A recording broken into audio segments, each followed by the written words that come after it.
اپنی ماں اور بیوی دونوں کو بے پناہ عزت دو، کیونکہ ایک تمہیں دنیا میں لائی اور دوسری ساری دنیا چھوڑ کر تمہارے پاس آئی۔ جہاں پر عورت کا شوہر موجود نہ ہو، وہاں عورت کا مرد بن کر جینا اس کی بہترین خوبی ہے۔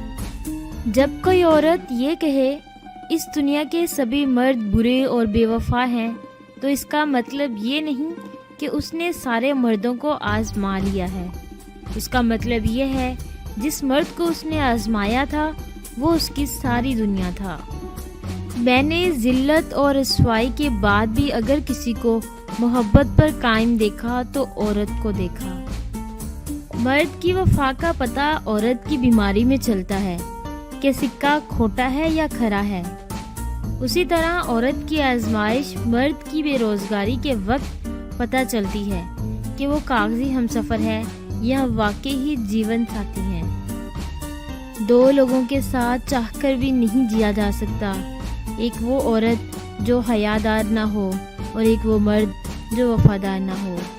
عورت اگر بسنا چاہے تو جھونپڑیوں میں بھی خوشی خوشی رہ لیتی ہے، اگر نہ بسنا چاہے تو محلوں کو بھی ٹھکرا دیتی ہے۔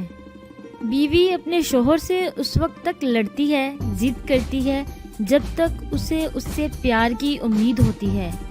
جب امید ختم ہو جاتی ہے تو وہ لڑنا، ضد کرنا بند کر دیتی ہے۔ مرد چھوڑنے میں جلدی کرتا ہے، پھر ساری زندگی پچھتاتا ہے، پر عورت نہیں چھوڑتی، لیکن جب وہ چھوڑ دیتی ہے تو کبھی پچھتاتی نہیں۔ ہوا کی بیٹی خود تماشا نہ بنے تو مجال ہے کہ آدم کا بیٹا اس سے کھیلے یا اس کا تماشا بنائے۔